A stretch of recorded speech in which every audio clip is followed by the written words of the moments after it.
नमस्कार मित्रांनो, महाराष्ट्र अकॅडमीच्या युट्यूब चॅनलवरती सर्वांचं स्वागत आहे। आर्मी अग्निवीर भरतीची त्याचबरोबर आर्मीमध्ये ज्या वेगवेगळ्या स्पर्धा परीक्षा असतात त्या परीक्षांची तयारी करणाऱ्या विद्यार्थ्यांसाठी आजचा व्हिडिओ अतिशय महत्त्वाचा असणार आहे। कारण आजच्या व्हिडिओमध्ये आपण अग्निवीर भरतीसाठी देशातील नंबर 1 ठरलेलं, फक्त अग्निवीर भरतीच नाही तर वेगवेगळ्या आर्मी एक्झाम असतात त्या आर्मी एक्झामसाठी देशातील नंबर 1 ठरलेलं पुस्तक, त्या पुस्तकाबद्दल आपण चर्चा करणार आहे। कोणतीही परीक्षा असली तर त्या परीक्षेसाठी आपल्याला एक संदर्भ ग्रंथ पाहिजे असतो अभ्यासासाठी, जेणेकरून त्या संदर्भ ग्रंथातून आपल्याला कळणार आहे की परीक्षेला नेमकं काय विचारत असतात, सिलेबस काय असतो, विषय कोणकोणते असतात, घटक कोणकोणते असतात, कोणकोणते विषय किती पद्धतीने कशा पद्धतीने वाचायचे असतात, हे सगळं आपल्याला त्या भरतीचं गाईड मधून कळत असतं। म्हणून अग्निवीर भरतीचं जे काही गाईड आहे बघा आपला अग्निवीर राजमार्ग, या अग्निवीर राजमार्ग पुस्तकामध्ये नेमकं कशा पद्धतीची माहिती दिलेली आहे, कोणत्या विषयाचे कोणकोणते घटक दिलेले आणि आपल्या परीक्षेसाठी ते का बरं महत्त्वाचे ठरणार आहे, या सगळ्या गोष्टींबद्दल आपण आज बोलणार आहे। त्यामुळे संपूर्ण व्हिडिओ व्यवस्थित बघायचा आहे, जेणेकरून तुम्हाला या पुस्तकामध्ये कशा पद्धतीचा कंटेंट दिलेला आहे, कशा पद्धतीने दिलेला आहे, या सगळ्या गोष्टी तुम्हाला कळणार आहे। हे बघा, आता तुम्ही Amazonची जी की ऑनलाईन वेबसाईट आहे त्या वेबसाईट वरती सुद्धा चेक करू शकतात। अग्निवीर राजमार्ग म्हणून आपल्या महाराष्ट्र पब्लिकेशनचं पुस्तक आहे, ते पुस्तक सध्या बेस्ट सेलर आहे, म्हणजे आर्मी एक्झाम मध्ये ते टॉपला आहे, नंबर 1 ला आहे। स्वतः सुद्धा तुम्ही चेक करू शकतात ऑनलाईन, जी की आपली वेबसाईट असती त्या वेबसाईट वरती जाऊन सुद्धा तुम्ही चेक करू शकतात। त्या पुस्तकामध्ये म्हणजे जे काही वेगवेगळे आर्मी अग्निवीर भरतीची तयारी करणारे विद्यार्थी आहे त्या विद्यार्थ्यांना हे पुस्तक खूप जास्त आवडलेले आहे, खूप जास्त महत्त्वाचं वाटत आहे। कारण आतापर्यंत मराठीमध्ये जवळपास चांगलं दर्जेदार पुस्तक नव्हतं, कारण आर्मी अग्निवीर भरती ही आपल्याला आता मराठीमध्ये सुद्धा देता येत असते। अगोदर काय होत होतं, हिंदीमध्येच देता येत होती, मग हिंदी पट्ट्यातले जे काही मुलं आहेत त्यांना ते सोपं जात होतं, पण महाराष्ट्रातील मुलांना अग्निवीर भरती थोडीशी अवघड जात होती, पेपर अवघड जात होता, जे प्रश्न हिंदीमध्ये असायचे ते समजायला अवघड जात होते। विज्ञान विचारत असतात, विज्ञान हिंदीमध्ये अवघड, गणित हिंदीमध्ये अवघड, त्यासाठी आता तुमची परीक्षा मराठी एक्झाम मध्ये मराठी माध्यम मध्ये सुद्धा होत असती। त्यामुळं मराठीमधून तुम्हाला सगळा सिलेबस कळावा या उद्देशानं आपण अग्निवीर राजमार्ग म्हणून हे पुस्तक काढलेले। सगळा सिलेबस तुम्हाला या पुस्तकामध्ये गणित, बुद्धिमत्ता झालं, त्याचबरोबर विज्ञान, सामान्य सगळे विषय व्यवस्थितरित्या दिलेले। परीक्षेच्या दृष्टीने जेवढं महत्त्वाचं आहे त्याच्यापेक्षा थोडंसं एक्स्ट्रा आपण दिलेले, जेणेकरून एक्स्ट्रा मधून एखादा प्रश्न आला तर तो आपला चुकायला नको। ठीक आहे, आता आपण इतिहास जर बघितला तर भला मोठा इतिहास असतो, एक मोठं पुस्तक वाचलं तरी इतिहास कव्हर होणार नाही, पण आपल्या परीक्षेला 2-3 प्रश्न इतिहासाचे येतात, मग ते कुठून कुठून येतात, कोणत्या घटकावरती येतात, तेवढेच घटक आपण आपल्या या अग्निवीर राजमार्ग पुस्तकामध्ये दिलेले। महाराष्ट्रातील मुलांसाठी बेस्ट पुस्तक असणारे, भरपूर जास्त जागांसाठी अग्निवीर भरती निघालेली आहे, म्हणून या अग्निवीर भरतीमध्ये जर सिलेक्शन मिळवायचं असेल तर हे पुस्तक नक्की एकदा दुकानात जाऊन बघा। तुम्हाला वाटतंय की परीक्षेच्या दृष्टीने महत्त्वाचं आहे का, PYQ धरून आहे का, येणाऱ्या परीक्षेमध्ये आपल्याला सिलेक्शन मिळवून देणार आहे का, तर 100% तुम्हाला ते पुस्तक सिलेक्शन मिळवून देणार आहे। ठीक आहे, म्हणून कोणत्याही परीक्षेसाठी पुस्तक महत्त्वाचं असतं। एका वेळेला तुम्ही बॅच नका घेऊ, लेक्चर्स नका घेऊ, पण तुमच्याकडे पुस्तक असणं गरजेचं आहे। ज्यावेळेस मी 12वीला असताना NDAची तयारी करत होतो, NDAची तयारी करताना मी कोणता ऑनलाईन क्लास केला होता ना, युट्यूबला लेक्चर्स केले होते ना, एखादी बॅच परचेस केली होती, पण सगळ्यात महत्त्वाचं परीक्षा पार करण्यामध्ये, परीक्षा उत्तीर्ण करण्यामध्ये जो हात होता तो होता बघा पुस्तकाचा। कारण पुस्तक असल्यानंतर आपल्याकडे तेवढा सिलेबस असतो, तेवढं टार्गेट असतं की एवढ्या विषयाचे आपल्याला एवढे एवढे घटक वाचायचे, बरोबर आहे, ठरलेला सिलेबस आपल्याकडे असतो, मग आपलं रिव्हिजन जास्तीत जास्त होत असतं। म्हणून तुमच्याकडे तशा पद्धतीचे एखादा संदर्भ ग्रंथ असणं गरजेचं आहे, जेणेकरून तेवढ्यामधून तुमचं सिलेक्शन चान्सेस खूप जास्त वाढणार आहे। सिलेबस तुमच्याकडे कमी असणार आहे, लिमिटेड असणार आहे, मग तेवढंच रिव्हिजन तुमचं जास्त होणार, वारंवार तुम्ही तेवढेच घटक वारंवार वाचणार, त्याच्यावरूनच तुम्हाला परीक्षेला प्रश्न येणार आणि ते प्रश्न तुमचे बरोबर ठरणार आहे। ठीक आहे, फक्त पुस्तकाच्या माध्यमातून तुम्ही खूप काही गोष्टी करू शकतात।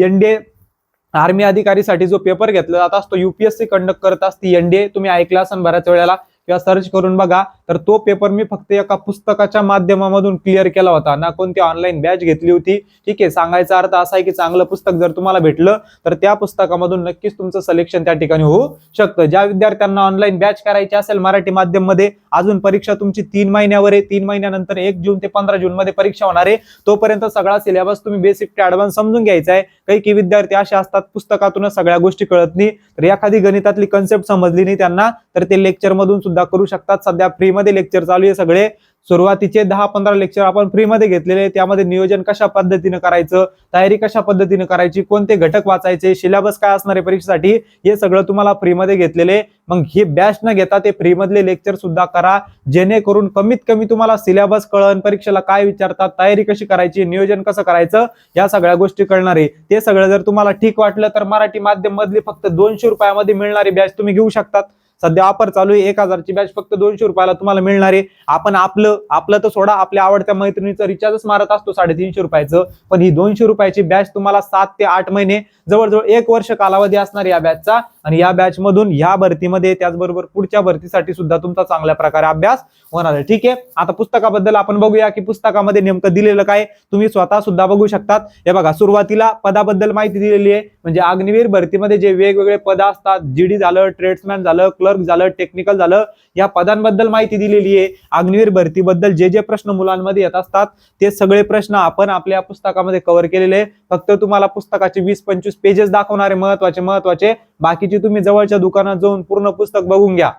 ठीक आहे, बघा अशा पद्धतीने सुरुवातीला माहिती दिलेली आहे. त्याच्यानंतर ही महत्वाची जे काही विषय असतात, आता तुमच्या अग्निवीर भरतीला हे खूप जास्त महत्वाचं असतं, काय की प्राचीन इतिहास जास्त विचारणार, त्यातल्या त्यात बी काय विचारणार, या सगळ्या गोष्टी खूप जास्त महत्वाच्या असतात. त्या आपण तशा पद्धतीने दिलेल्या आहे. बघा, आता महत्वाचे राजवंश आणि संस्थापक तुम्हाला विचारत असतात, महाजनपदे, त्यांच्या राजधान्या विचारत असतात. प्राचीन इतिहासामध्ये ते एकदम सुटसुटीत पद्धतीने आणि तक्ते यूज करून तुम्हाला दिलेले. बघा, तुम्हाला संस्थापक विचारतात, बरोबर आहे की नाही, कुतुबशाही, आदिलशाही, निजामशाही तुम्ही ऐकली असेल, त्याचा संस्थापक कोण होतात त्याच्यावरती प्रश्न येत असतात. म्हणून ते तशा पद्धतीने आपण व्यवस्थित तक्ते यूज करून दिलेले, जेणेकरून तुम्हाला वाचायला सोपं जाणार, लक्षात ठेवायला सुद्धा सोपं जाणार आहे. त्याच्यानंतर बघा, इथं वन लाईनर सुद्धा दिलेले, म्हणजे जेणेकरून आपल्याला वन लाईनर वाचायला खूप आवडत असतं, इंटरेस्ट येत असतो, त्याच्यामध्ये सोपं होत असतं की बाबांनो, काश्मीरमध्ये श्रीनगर शहराची स्थापना कोणी केली, सम्राट अशोकनं केली. त्याच्यानंतर शुंग वंशाची स्थापना कोणी केली, तर इथं दिलेलं आहे बघा.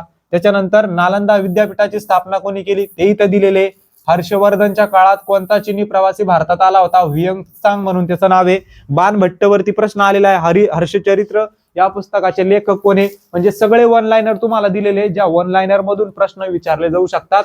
आधुनिक भारताचा इतिहास आहे, त्याच्यामध्ये गव्हर्नर जनरल वरती वारंवार प्रश्न येत असतो. लॉर्ड बेंटिंग झाला, डलहौसी झाला, रिपन झाला, बरोबर आहे, यावरती वारंवार प्रश्न आलेले. तर त्यांचा कार्यकाळ इथं दिलेला आहे, त्यांच्याबद्दल महत्वाची माहिती दिलेली की त्यांनी नेमकं काय कार्य केलं, त्यांच्याबद्दल वैशिष्ट्य काय आहे, ते सगळं तुम्हाला इथं दिलेलं आहे. बघा, महत्वाचं बंगालच्या गव्हर्नर जनरल वरती सुद्धा वारंवार प्रश्न विचारले जात असतात, आणि त्यांनी काय काय काम केलं, काय काय कांड त्यांनी केले होते त्या काळामध्ये, तर ती सगळी माहिती या पुस्तकामध्ये दिलेली. ठीक आहे, त्यानंतर तुम्हाला इतिहास झाला समजा, तर इतिहास झाल्यानंतर सराव प्रश्न दिलेले सोडवायला त्या विषयाचे, इतिहासाचे सराव प्रश्न, भूगोलचे सराव प्रश्न, सगळ्या विषयाचे सराव प्रश्न, जेणेकरून जो तुम्ही अभ्यास केलेला आहे त्या अभ्यासाचा सराव म्हणून, त्याचबरोबर हे प्रश्न डायरेक्टली तुम्हाला परीक्षेमध्ये येऊ शकतात. ठीक आहे ना, अशा पद्धतीने तुम्ही करून घ्यायचंय. स्वतः उत्तर चेक करून बघायचे की मी सोडवलेलं उत्तर बरोबर आहे का, त्या उत्तराला हेडलाईट करायचंय आणि ते वाचत राहायचंय, जास्तीत जास्त रिव्हिजन करत राहायचंय, म्हणजे तुमचं परीक्षेच्या टायमापर्यंत खूप चांगला अभ्यास होणार आहे. भूगोल बघा, इथं महाराष्ट्राचा भूगोल जास्त विचारत नाही, विचारला तरी एखादा प्रश्न कुठेतरी येतो, कारण सेंट्रलची परीक्षा आहे.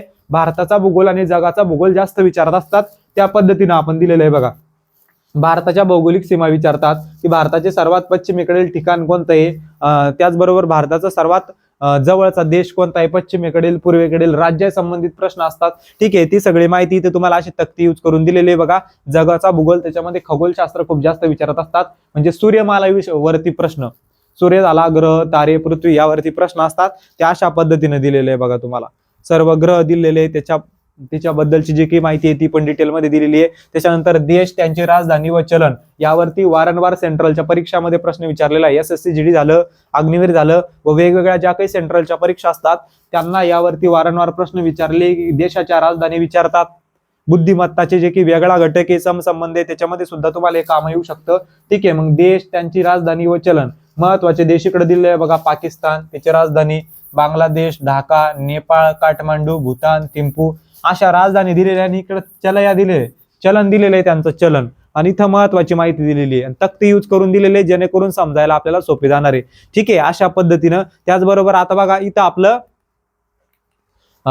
राज्यशास्त्र आहे, तर राज्यशास्त्राचे महत्वाचे कलम वारंवार विचारत असतात. राज्यशास्त्र थोडंसं डिटेलमध्ये आपण दिलेले, कारण प्रश्न जास्त येत असतात राज्यशास्त्राचे, आणि वारंवार हे कलम विचारले जात असतात की कलम 63 कशाच्या संबंधित आहे, कलम 80 कशाच्या संबंधित आहे, तर हे महत्वाचे कलम दिलेले. परत हे परिशिष्ट आणि त्यांची विषय सूची विचारतात. बघा, त्याच्या रिलेटेड माहिती सुद्धा तुम्हाला इथे दिलेली आहे, जेणेकरून तुम्हाला ते समजायला सुद्धा सोपं जाणार. आणि हे अशा पद्धतीचे सराव प्रश्न दिलेले प्रत्येक विषय झाल्यानंतर जास्तीत जास्त, जेणेकरून तुम्ही याला हायलाइट करून हे डायरेक्ट पाठ करून घेऊ शकतात, लक्षात ठेवू शकतात आणि येणाऱ्या परीक्षेमध्ये तुम्हाला त्याचा नक्की त्या ठिकाणी फायदा होऊ शकतो. अर्थशास्त्राचा एखादा कुठेतरी प्रश्न विचारत असतात तर त्याच पद्धतीने तेवढ्याच पेजेसमध्ये आपण अर्थशास्त्र दिलेले. ठीक आहे, फक्त तुम्हाला 2-4 20-25 पेजेस दाखवायचे पुस्तकाचे, जेणेकरून तुम्हाला कळायला पाहिजे की पुस्तकामध्ये खरंच परीक्षेच्या दृष्टीने महत्वाचं आहे का, काय दिलेले, किंवा तुम्ही स्वतः जवळच्या दुकानामध्ये जाऊन चेक करू शकतात. आता या अग्निवीर भरतीसाठी स्टॅटिक जीके खूप जास्त महत्वाचं असतं. 15 प्रश्न जे जीकेचे विचारत असतात त्याच्यापैकी 7 ते 8 प्रश्न एकाशा जास्त फक्त स्टॅटिक जीकेचे.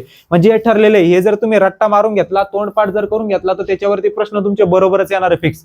आणि एक प्रश्न अतिशय महत्वाचा असतो, कारण एक प्रश्न 2 मार्क तुम्हाला देत असतो. आता बघा तुम्हाला काय विचारणार, राष्ट्रीय महिला दिन, तर तो इथं दिलेला आहे. आता 8 मार्च आहे बघा, तर 8 मार्च जागतिक महिला दिन थोड्या दिवसानंतर येणार आहे, उद्या परवा, बरोबर आहे की नाही. तर जागतिक महिला दिनाबद्दल इथे तुम्हाला महत्वाचे दिनविशेष दिलेले ज्याच्यावर प्रश्न विचारले जात असतात. त्याच्यानंतर राज्य व त्यांचं नृत्य विचारलं जातं वारंवार केंद्रीय परीक्षामध्ये. त्यानंतर खेळ व चषक, म्हणजे कोणता चषक कोणत्या खेळासंबंधित आहे, कोणता खेळाडू कोणत्या खेळासंबंधित आहे, तर ती माहिती सुद्धा इथं डिटेलमध्ये तुम्हाला दिलेली आहे. आणि आर्मी रिलेटेड माहिती, आर्मीचा पेपर आहे, अग्निवीरचा पेपर आहे, तर तिथं 100% आर्मी रिलेटेड माहिती तुम्हाला विचारू शकतात. मग त्या पद्धतीने इथं दिलेलं आहे बघा की सरसेनापती कोण आहे संरक्षण दलाचा, तर तो असतो राष्ट्रपती. मग सीडीएस कोण आहे, बरोबर आहे, पहिला सीडीएस कोण होता, त्यावरती सुद्धा प्रश्न येतात. सध्या करंटचे कोण आहे, भूदल प्रमुख कोण आहे, नौदल प्रमुख कोण आहे, हवाई दल प्रमुख कोण आहे, मग भूदलाची स्थापना कधी झाली, भारतीय नौदलाची स्थापना कधी झाली, वायुदलाची स्थापना कधी झाली, मुख्यालय कुठे आहे, तर यावरती वारंवार प्रश्न विचारले जात असतात.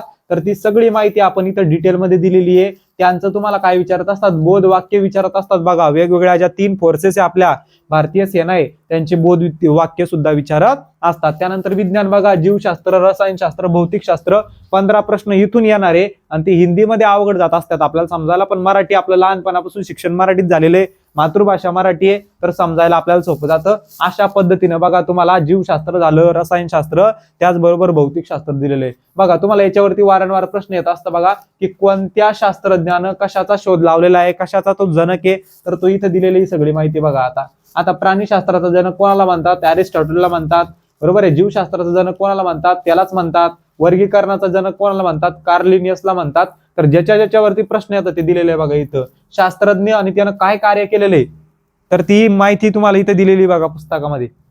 आलं लक्षामध्ये. डार्विननं काय केलं होतं, उत्क्रांतीवादाचा सिद्धांत मांडला होता. ओरिजिन ऑफ स्पेशीज ग्रंथ लिहिला होता आणि त्याच्यामध्ये हा सिद्धांत त्यानं मांडला होता, तर त्या रिलेटेड माहिती दिलेली आहे. रॉबर्ट हुकनं काय कार्य केलेलं आहे, तर पेशींचा शोध लावलेला आहे, बरोबर आहे. त्याचबरोबर जॉन मेंडेलनं काय केलेलं आहे, तर अनुवंशिकतेचा सिद्धांत मांडलेला आहे, बरोबर आहे. म्हणजे यावरती वारंवार प्रश्न येतात. तर शास्त्रज्ञ आणि त्यांनी नेमकं कशाचा शोध लावला, काय काम केलेलं आहे महत्वाचं. वर्गीकरण, प्राणीशास्त्राचं वर्गीकरण, वनस्पती शास्त्राचं वर्गीकरण, कोणी किती गटामध्ये केलं त्याच्यावरती प्रश्न येतं. तर तशा पद्धतीनं आपण आपल्या पुस्तकामध्ये दिलेले बघा. आवश्यक त्या ठिकाणी इमेजेस ऍड केलेले आहे, आकृत्या ऍड केलेल्या आहेत, तक्ते ऍड केलेले, जेणेकरून वाचायला पण इंटरेस्ट आला पाहिजे, समजायला सोपं गेलं पाहिजे आणि तुम्हाला समजलं पाहिजे. येणाऱ्या परीक्षेमध्ये त्याचा तुम्हाला फायदा झाला पाहिजे. अशा पद्धतीने ज्या महत्वाच्या संस्था आहे, शरीर संस्था, तर त्यावरती प्रश्न येत असतो, ते सुद्धा तुम्हाला इथे दिलेलं आहे बघा. सगळ्या हृदयाचे वजन किती असतं पुरुषाचं, स्त्रियांचं किती असतं, त्यावरती प्रश्न आला. हृदयाचे कप्पे किती असतात त्याच्यावरती प्रश्न आलेला आहे. म्हणजे ज्या ज्या गोष्टीवरती प्रश्न आलेला आहे तर ते सगळं इथे तुम्हाला व्यवस्थित डिटेलमध्ये दिलेलं आहे. ठीक आहे. त्याच्यानंतर त्याची इथं काय दिलेले, सराव प्रश्न. प्रत्येक विषय झाल्यानंतर त्याचे सराव प्रश्न सोडवायला दिलेले, जेणेकरून आपल्याला जास्तीत जास्त प्रॅक्टिस करता येणार आहे आणि ते लक्षात राहून जास्त रिव्हिजन करून तुम्हाला नक्कीच फायदा होणार आहे त्याचा, बरोबर आहे. केमिस्ट्री असेल, रसायनशास्त्र असेल, याच्यामध्ये आवर्त सारणी महत्वाची असते. तर त्या ठिकाणी तुम्हाला जेवढे 118 मूलद्रव्ये, या 118 मूलद्रव्याच्या संज्ञा काय असतात त्यावरती प्रश्न येत असतो. ऍटॉमिक नंबर, ऍटॉमिक मास यावरती प्रश्न येत असतात. तर ते सगळं तुम्हाला इथं डिटेलमध्ये दिलेलं आहे. आणि गणित बुद्धिमत्ताची तयारी या पुस्तकातून एकदम चांगल्या प्रकारे तुमची होणार आहे, कारण गणित बुद्धिमत्ताचा कंटेंट मी स्वतः तुमच्यासाठी बनवलेला आहे बघा. कशा पद्धतीने ज्या टॉपिक वरती प्रश्न येत असतात, जे घटक ठरलेले ते तुम्हाला इथं दिलेले बघा. आता तुम्हाला प्रश्न काय विचारतात बाबा, हो तर समसंख्यांवरती प्रश्न येतात. 2 क्रमवार समसंख्यांमधील फरक काय असतो त्याच्यावरती प्रश्न येतो. मूळ संख्यांवरती वारंवार प्रश्न येत असतात. ठीक आहे. सर्वात लहान समसंयुक्त संख्या, एकमेव सममूळ संख्या, यावरती प्रश्न आलेला आहे भरपूर वेळा. तर ते तुम्हाला इथं असं व्यवस्थित पद्धतीने दिलेलं आहे बघा. त्यानंतर सराव प्रश्न दिलेले आहे, तो टॉपिक झाल्यानंतर सोडवायला बघा. सरासरी टॉपिक असेल, जिथं जिथं ट्रिक्स लागू होत असतील तिथं ट्रिक्स दिलेला आहे. एकदम सुटसुटीत पद्धतीनं व्यवस्थित तुम्हाला दिलेले. भूमिती अवघड जात असती तर भूमिती डायग्राम यूज करून अशा पद्धतीने एकदम सोप्या पद्धतीनं, जसं तुम्हाला समजायला सोपं जाणार आहे, बुद्धिमत्ता झालं, बुद्धिमत्तामध्ये संख्या मालिका हा टॉपिक महत्वाचा असतो. दिनदर्शिका बघा किती चांगल्या पद्धतीने दिलेले, समजायला सुद्धा सोपं जाणार आहे, वाचायला तुम्हाला इंटरेस्ट येणार आहे या सगळ्या गोष्टीमध्ये. ठीक आहे, अशा पद्धतीने सगळे विषय तुमचे या अग्निवीर राजमार्ग पुस्तकामध्ये कव्हर केलेले. आर्मी एक्झाम साठी आणि अग्निवीर एक्झाम साठी तर सगळ्यात बेस्ट पुस्तक असणार आहे. अमेझॉन वरती सध्या बेस्ट सेलर चालू आहे, सगळे मुलं तेच पुस्तक घेत आहे, जेणेकरून येणाऱ्या परीक्षेमध्ये त्यांना नक्कीच त्या पुस्तकाचा फायदा होणार आहे. मराठी माध्यम मधलं हे बेस्ट पुस्तक असणार आहे आणि तुम्हाला जर सिलेक्शन मिळवायचं असेल तर या पुस्तकाशिवाय पर्याय नाही. मी असं नाही म्हणत आपलंच पुस्तक घ्या, फक्त मला तुम्हाला सजेस्ट करायचं एक पुस्तक की ह्या पुस्तकातून तुमचा फायदा होऊ शकतो, येणाऱ्या भरतीमध्ये सिलेक्शन तुमचं होऊ शकतं. हे पुस्तक तुम्ही चांगल्या प्रकारे वाचलं, जास्तीत जास्त रिव्हिजन केलं, जास्तीत जास्त सराव केला प्रश्नांचा, तर येणाऱ्या परीक्षांमध्ये नक्की तुमचं सिलेक्शन त्या ठिकाणी होऊ शकतं. पण ह्या पुस्तकांपेक्षाही, लेक्चरपेक्षाही, बॅचपेक्षाही महत्व काय असतं तर तुमच्या डेडिकेशन वरती असतं, तुमच्या अभ्यासावरती असतं की तुम्ही अभ्यास किती करताय, तुम्ही वेळ किती देताय त्या विषयाला, त्या पुस्तकाला किती वेळ देताय, ते नियोजन तुम्ही कशा प्रकारे करताय, तर त्याला खूप जास्त महत्वाचं असतं. नाहीतर आपला टंगळ मंगळपणा चालू आहे की ठीक आहे अजून 3 महिने बाकी आहे, मग शेवटचा 1-1.5 महिना असल्यानंतर अभ्यास करू, असं करू. ठीक आहे, मग अशा गोष्टीत पडायचं नाही. सगळ्या बाकीच्या गोष्टी सध्या सोडून द्यायचा. जर अग्निवीर भरती टार्गेट करत असाल तर भरपूर साऱ्या जागा सुद्धा आहे, चान्सेस आहे तुम्हाला या ठिकाणी, भरपूर मुलांचं त्या ठिकाणी सिलेक्शन होतंय. आणि आर्मी अग्निवीर भरती अशी आहे की कमी वयामध्ये नोकरी लागणार, 4 वर्षानंतर रिटायर जरी झाले तरी वेगवेगळ्या ठिकाणी तुम्हाला संरक्षण भेटणार आहे, वेगवेगळ्या भरतीमध्ये तुम्हाला जाता येणार आहे. काही ठिकाणी तुम्हाला डायरेक्ट उचलणार, काही ठिकाणी तुमची स्पर्धा होणार फक्त तुमच्या अग्निवीर मध्येच होणार ना, अग्निवीर विद्यार्थ्यांमध्ये, अग्निवीर सैनिकांमध्येच होणार आहे. मग तिथं तुमचे सिलेक्शनचे चान्सेस खूप जास्त वाढणार आहे. तिथं तुम्हाला ना फिजिकल द्यायची गरज आहे ना मेडिकल द्यायची गरज आहे, फक्त एक एक्झाम द्यावं लागणार आहे. एखाद्या ठिकाणी असं होणार कदाचित तिथे एक्झाम सुद्धा द्यावं लागणार नाही. ठीक आहे, कधी कधी तुमच्या परफॉर्मन्स वरती तुम्हाला घेतलं जाणार, तसं आर्मीमध्ये अग्निवीरमध्ये तुमच्या परफॉर्मन्स वरती तुम्हाला परमनंट केलं जाते 25% लोकांना. ठीक आहे, म्हणजे या सगळ्या गोष्टी त्या ठिकाणी असणार आहे. ठीक आहे, मग तुम्हाला जर चांगलं पुस्तक पाहिजे असेल तर अग्निवीर राजमार्ग म्हणून हे बेस्ट पुस्तक आहे. बघा, हे पुस्तक नक्की तुम्ही एकदा जवळच्या दुकानामध्ये जाऊन बघा, आवडलं तर नक्की तुम्ही हे पुस्तक घेऊ शकतात. अमेझॉन वरून सुद्धा तुम्ही ऑर्डर करू शकतात. अजून तुम्हाला अग्निवीर भरतीबद्दल कोणती अडचण असली तर कमेंटमध्ये नक्की विचारा, तुमच्या प्रत्येक कमेंटला आपण रिप्लाय देण्याचा प्रयत्न करू. ठीक आहे, चला थांबूया आपण आता. नेक्स्ट माहिती लवकरच तुम्हाला पुढच्या व्हिडिओमध्ये येणार आहे. जय हिंद.